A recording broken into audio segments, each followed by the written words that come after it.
पांडवों को 12 वर्ष का वनवास और 1 वर्ष का अज्ञातवास मिला था। इस दौरान पांचों पांडव एक कुम्हार के घर में रहा करते थे और भिक्षाटन के माध्यम से अपना जीवन यापन करते थे। ऐसे में भिक्षाटन के दौरान उन्हें द्रौपदी के स्वयंवर की सूचना मिली। एक यंत्र में बड़ी सी मछली घूम रही थी। उसकी आंख में तीर मारना था और वह भी तैलपात्र में उसकी परछाई देखकर। यह भी कि एक नहीं, पूरे 5 तीर मारना थे। अर्जुन ने यह प्रतियोगिता जीत ली।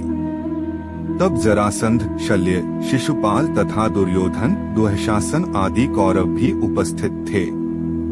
उस दौरान बहुत विवाद हुआ क्योंकि पांचों पांडव ब्राह्मण वेश धारण कर पहुंचे थे। लेकिन श्री कृष्ण के दखल से आखिर द्रौपदी का विवाह हो गया। पांचों पांडवों से उसका विवाह कैसे हुआ या पांचों पांडवों की वह पत्नी कैसे बन गई, यह बहुत लंबा किस्सा है।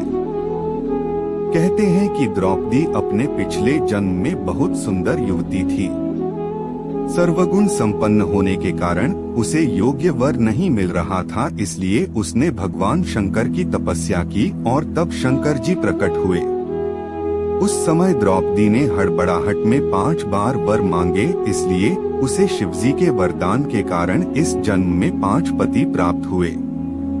जब भगवान शिव ने द्रौपदी को 5 पति प्राप्त होने का वरदान दिया था, तब वह भी ये जानते थे कि उसे अपने 5 पतियों के साथ पत्नी धर्म निभाने में समस्या होगी। इसीलिए उन्होंने द्रौपदी को ये वरदान भी दिया कि वह प्रतिदिन कन्या भाव यानी कौमार्य को प्राप्त कर लेगी। इसलिए द्रौपदी अपने 5 पतियों को कन्या भाव में ही प्राप्त हुई थी। हालांकि कहा जाता है कि संतान को जन्म देने के लिए भगवान श्री कृष्ण ने उसे ये सुझाव दिया कि हर साल वह पांडवों में से किसी एक के साथ ही समय व्यतीत करे।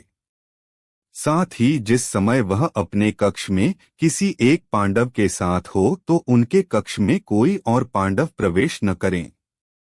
यदि कोई पांडव ऐसा गलती से भी कर लेता है तो उसे 1 वर्ष का देश निकाला भुगतना होगा।